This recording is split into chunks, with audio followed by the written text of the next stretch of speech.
dad, my daddy, he always say,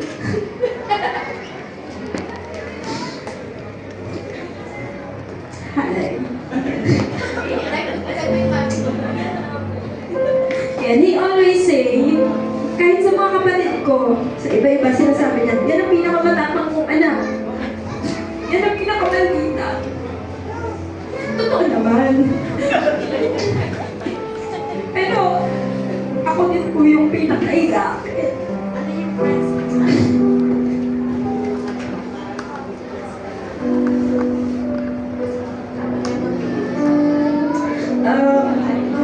Siguro a month ago, nasa hospital siya. Kita pa kami na. Puntahan namin siya. Pero pinapagawa pa siya sa akin na inuutos siya. Kausap pa kami. I'm grateful that I had the chance to kiss him goodbye. Sabi nga po nung kapatid ko, may dalawa sa kabuti.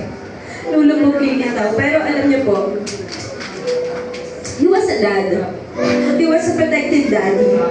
Kapag nalalaman niya yung parang may aagabyari sa'yo, nandiyan naman siya. Pagtatawagan ko siya, nandiyan naman siya. Pero sasabihin niya, anak, nasa Hong Kong ako. Anak, nasa ganito ako. Kahit alam ko nasa Manila lang. Ganyan yun eh, showbiz. Tapos, actually, siguro kung may nagmana sa kanya, yung talent niya sa entertainment, it's me. Kasi director siya, di ba? And he handles events. Ngayon, ang business ko po, events management. Medyo iba lang sa genre niya, kasi ayoko ng genre niya, magulo eh. Ayoko ng sobrang hingay and gulo, so nasa social events ako.